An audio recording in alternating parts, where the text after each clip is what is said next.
dans une fosse septique rectangulaire, le nombre de blocs sont calculés.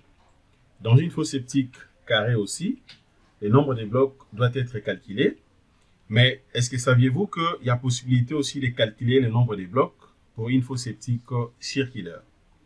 Les amis, nous allons travailler rapidement ensemble avec vous. On va essayer un peu de répondre à une question d'un ami sur comment calculer le nombre de blocs à utiliser dans une fosse septique circulaire.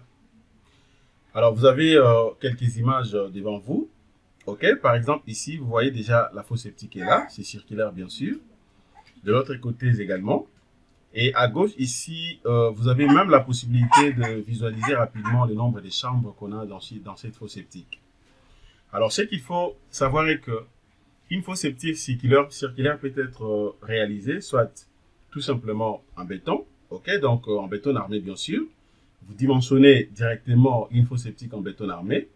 Donc, les ingénieurs font d'abord justement les quadrillages à ce qui concerne les armatures et après, vous coulez une fois pour toutes, comme l'image que vous avez par exemple ici. Mais dans cette petite formation, ce que nous allons faire ensemble avec vous, nous considérons que la fosse septique circulaire que nous voulons réaliser, ça sera tout simplement en bloc. Maintenant, l'idée est de savoir comment est-ce que l'ingénieur peut calculer rapidement le nombre de blocs à utiliser dans cette fosse septique.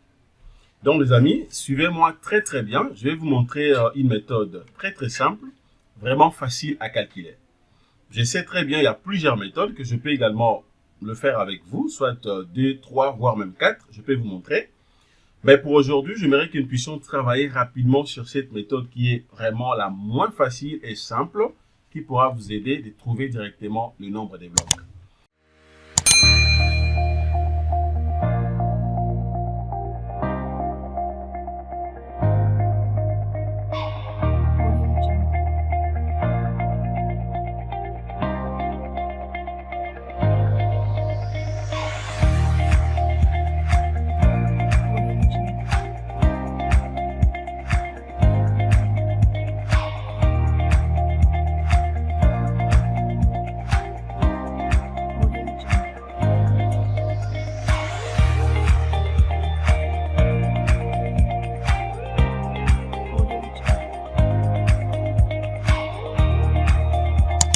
Salut les amis, bonsoir tout le monde, bienvenue sur Jinkunga Tutoriel, votre chaîne de référence pour une solution fiable à tous vos problèmes liés dans le domaine du génie civil. Les amis, nous allons continuer nos séries de formations. Ce soir, nous allons travailler rapidement sur cette petite niche. On va répondre à une question d'un ami, auquel, comme je l'ai dit au début de cette formation, sur comment calculer le nombre de blocs à utiliser dans une fosse septique circulaire. Déjà, à l'entrée des jeux, les amis, ce qu'il faut comprendre est que calculer le nombre de blocs n'est pas du tout compliqué. C'est très simple. Mais néanmoins, ne soyez pas étonnés, il y a plusieurs méthodes qui peuvent aider à un ingénieur de calculer le nombre de blocs pour une fosse septique circulaire. Alors ce soir, je vais vous montrer parmi tant de méthodes que nous savons très bien. Nous allons voir cette méthode. Selon mon entendement, c'est la méthode la plus rapide et plus simple à utiliser pour calculer directement le nombre de blocs sur cette fosse septique circulaire. Mais avant tout, j'aimerais d'abord qu'on essaie un peu de dire un mot, à ce qui concerne une fosse septique d'une manière globale. Alors déjà, nous le savons très bien, une fosse septique en réalité, c'est tout simplement un système. C'est un système d'assainissement. Autrement, comme on dit, autonome, qui vise à pré-traiter, à filtrer et à épurer les eaux usées. Je réponds, donc une fosse septique, d'une manière un peu synthétique, nous le savons très bien, c'est un système d'assainissement autonome qui vise à pré-traiter, filtrer et épurer les eaux usées. Lorsqu'il fonctionne bien, justement, il permet aussi de rejeter donc une eau aussi propre que possible, et non polluante, bien sûr de la nature. Raison pour laquelle on peut même vous dire que non, de l'eau qui sort dans une fosse septique, on peut voir même l'utiliser aussi. Si et seulement si, bien sûr, est propre. Alors, d'une manière aussi un peu simple, c'est qu'il faut comprendre. qu'est-ce qu'on peut dire, par exemple, du rôle, ok, d'une fosse septique? Avant que nous puissions calculer rapidement le nombre de blocs, comme je l'ai dit au début. Il faut savoir que la fosse septique, tout simplement, d'une manière générale, assure ce qu'on appelle justement la liquéfaction, ok, partielle de matière polluante concentrée dans les eaux usées, ainsi que la rétention de matière solide et des déchets flottants. La fosse septique assure également donc un pré-traitement efficace et une liquéfaction, comme je l'ai dit au début, des rejets indispensables à la phase d'épuration de l'eau qui suit justement la fosse.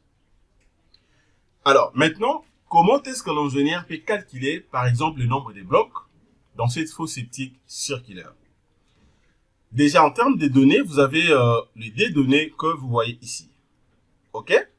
Déjà au départ, on nous donne les deux données ici. On nous dit que le diamètre du fosse septique est de 1,50 m. Ça, c'est le diamètre. Tandis que la profondeur du fosse septique est de 3 mètres. Autrement dit, donc le diamètre est ici, ok, est de 1,50 m. Mais tandis que sa profondeur, autrement dit également sa hauteur, est de 3 mètres. Ok? Et de 3 mètres. Voilà. Maintenant, comment l'ingénieur peut faire pour calculer le nombre de blocs? Sachant que vous avez que des données, c'est-à-dire le diamètre et la profondeur, c'est que je fais. La première des choses à savoir est que l'ingénieur doit d'abord définir, premièrement, les types de blocs à utiliser. Donc, s'il faut calculer, voilà, je peux mettre à partir d'ici la résolution. Ok, je vais vous montrer quelques astuces rapidement qui pourra justement vous aider d'être très efficace pour bien calculer le nombre de blocs. Dans la résolution, l'ingénieur doit d'abord comprendre, identifier d'abord le type de bloc à utiliser. Est-ce que vous allez utiliser quel type de bloc? Ça sera des blocs de 15, des blocs de 20 ou quel type de bloc? Ok? Alors, généralement, pour notre cas ici, je vais prendre le type de bloc que nous allons utiliser. Ça sera justement les blocs de 20. Les blocs de 20, cela revient à dire quoi? Si je vais calculer, par exemple, le volume de ces blocs, donc je suis obligé de savoir en même temps, donc, les dimensions exactes de ces blocs. C'est-à-dire la base, sa hauteur, ainsi que sa longueur. Ok? Même si je vais calculer, par exemple, la surface, par exemple, seulement la surface de ces blocs, donc je suis obligé quand même de savoir la base, ainsi que la hauteur du bloc. Ok? Donc, la première des choses, hormis les deux données que vous voyez ici, je suis obligé d'abord de compléter la donnée manquante. Alors, ce que moi je vais faire, c'est quoi? À ce niveau ici, je vais d'abord compléter les dimensions, ok, d'un bloc. Voilà, donc je peux écrire ça rapidement comme ça, dimension d'un bloc. Voilà. Dimension d'un bloc. À ce qui concerne maintenant les dimensions d'un bloc, je l'ai dit au début que je vais travailler avec le bloc de 20, c'est-à-dire la base de 20. C'est-à-dire quoi? Je suis obligé d'avoir toutes les valeurs, d'autant plus que j'ai la possibilité même aussi de calculer les volumes si je veux. Voilà. Ce que je fais, c'est quoi?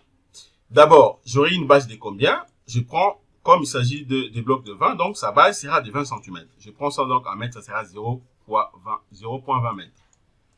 Multiplié maintenant, sa hauteur, ça sera également de combien? Sa hauteur sera justement de 20 aussi. Donc carré, donc ça fait 0,20 multiplié par 0,20. Maintenant, sa hauteur sera de combien? Je prends une hauteur de 40, donc ça fera 0,40. Voilà. Donc, déjà, à ce niveau ici, je sais très bien toutes les valeurs, ok, ou les dimensions du bloc. Ça, c'est bon. Ok? Alors, c'est comme si je viens d'ajouter maintenant la troisième donnée, hormis les deux mentionnés ici. Là, maintenant, j'ai le diamètre du fosse septique, la profondeur du fosse septique, ainsi que les dimensions d'un bloc. Alors, Pour ce faire, maintenant, qu'est-ce que je suis obligé de faire? J'ai deux possibilités. Je peux calculer directement, trouver directement le nombre de blocs tout en calculant le volume. Ou bien je peux trouver également le nombre de blocs tout en calculant que la surface. Et à la fin, maintenant, je pourrais soit le multiplier directement par la hauteur, ok, pour que ça soit en volume, et puis je pourrais trouver directement le nombre de blocs. C'est simple, les amis. Regardez. Moi, je vais opter pour la deuxième méthode. Donc, ce que je fais, c'est quoi? Je vais calculer d'abord la surface. C'est à la fin que je vais maintenant ajouter tout simplement la profondeur ici pour trouver exactement le nombre de blocs. Ok? Donc, ce que je fais, c'est quoi? Je vais d'abord calculer rapidement la surface d'un bloc. Donc, je prends surface. Ok, surface d'un bloc. Voilà. Comment trouver la surface d'un bloc? Eh bien, c'est simple. Donc, je suis obligé seulement d'avoir, par exemple, dans sa base, ok, ainsi que sa hauteur. Ok? Donc, je prends sa base et sa hauteur. C'est-à-dire quoi? J'aurai donc sa base 0.20 que je vais multiplier maintenant par 0.20 aussi. Ok? Alors, je vais calculer ça rapidement. Ça me donne combien? Si je prends 0.20, ça va faire, je crois, 0.04. 0.20 multiplié par 0.20. Voilà, ça me donne une valeur de 0.04.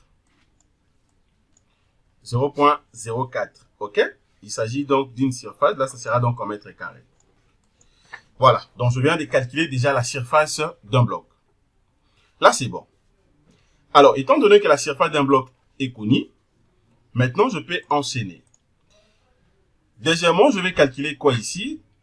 Alors, la formule simple, la méthode simple que moi, je vais utiliser ici, je vais maintenant faire les calculs, ce qu'on appelle les calculs de l'aire, ok, d'un cercle.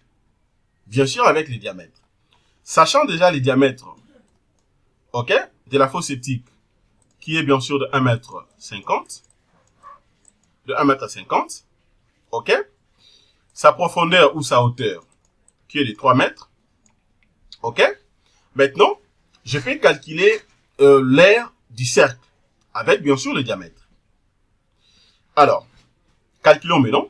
Je vais calculer donc, comme je l'ai dit, comment trouver maintenant l'aire du cercle. L'aire du cercle.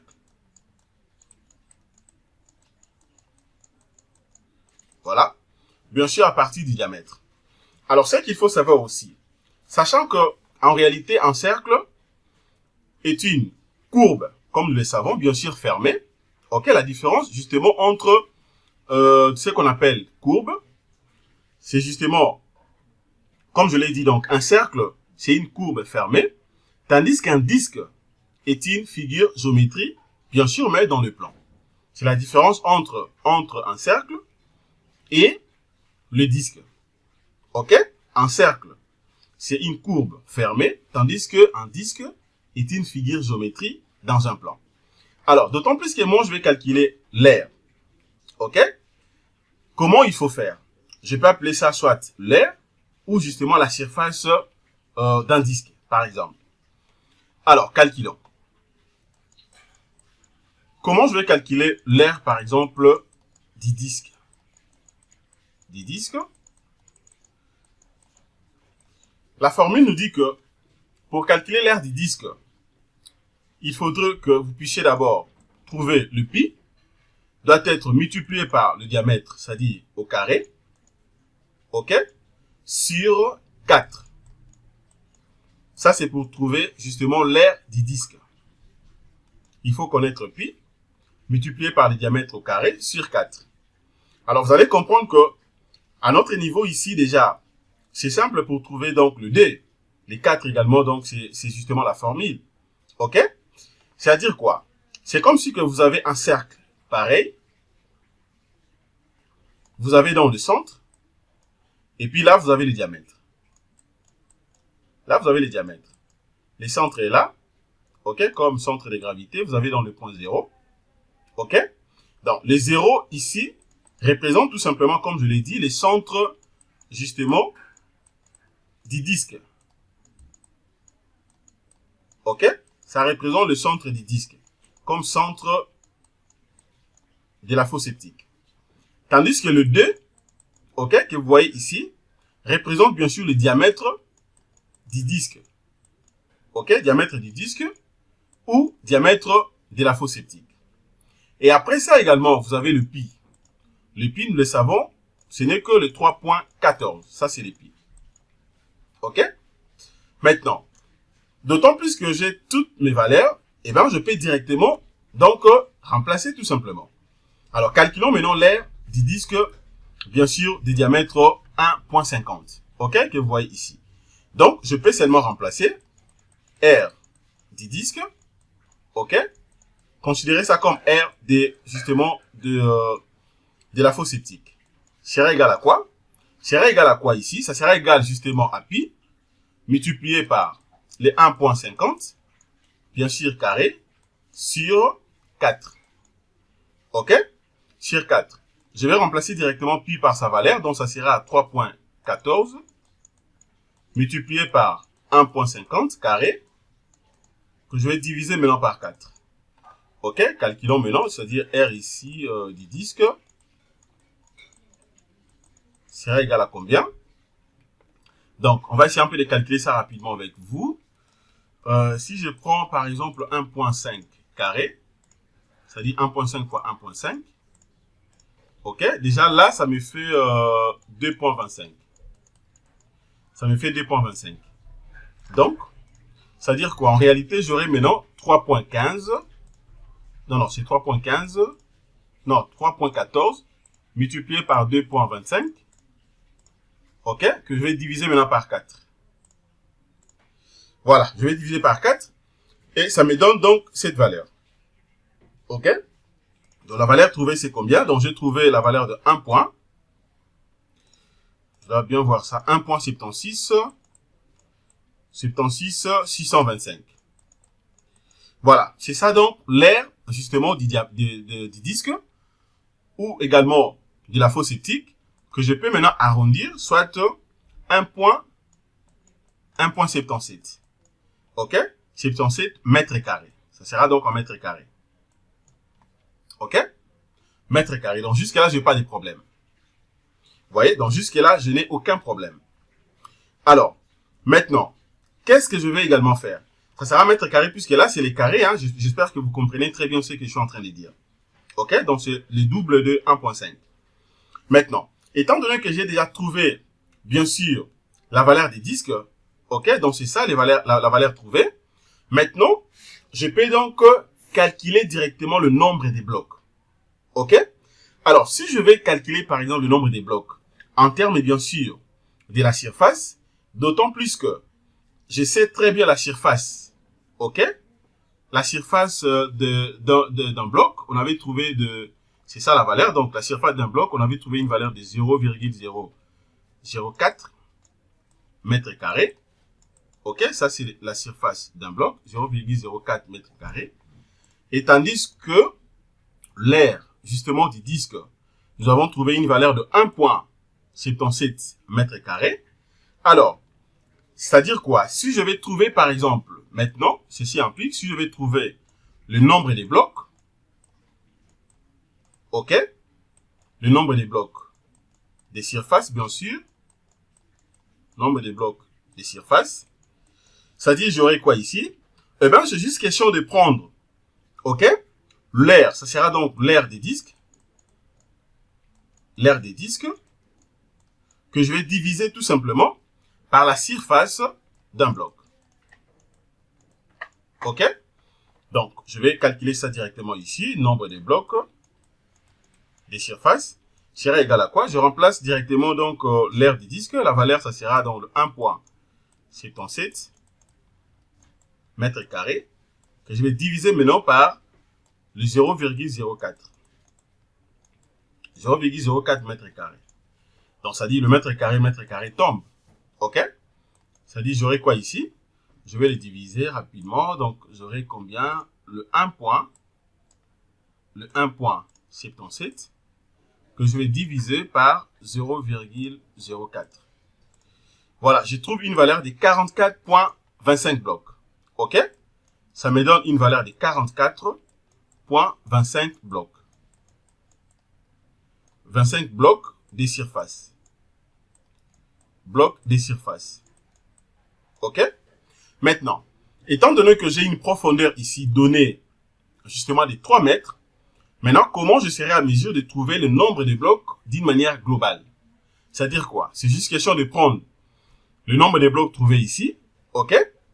Le nombre de blocs trouvés ici, et je le multiplie tout simplement par 3. OK? C'est-à-dire, si je prends maintenant cette valeur, les 44.25, je multiplie ça par 3, ça me donne 122, donc 132 plutôt, 132.75 blocs, que je peux arrondir à 133, ok, à 133 ou 135, ok, pour avoir une bonne marge. Donc, moi, je prends soit 133, ok, 133 blocs. Voilà, 133 blocs. Donc, voilà les amis, comment donc vous serez à mesure de calculer rapidement et facilement le nombre de blocs, ok, qu'il faut pour utiliser justement une fosse septique circulaire. Ça me donne directement 133 blocs, ok. Donc, c'est pas compliqué les amis, c'est très facile et c'est simple. Il y a plusieurs méthodes qui peuvent donc vous aider à bien calculer le nombre de blocs ici, ok. Donc, je vous prierai tout simplement de jeter un coup d'œil pour bien maîtriser ces petits calculs que nous venons de faire ensemble avec vous. C'est justement pour essayer un peu d'aider notre communauté. Merci les amis de votre disponibilité. Abonnez-vous massivement sur notre chaîne YouTube.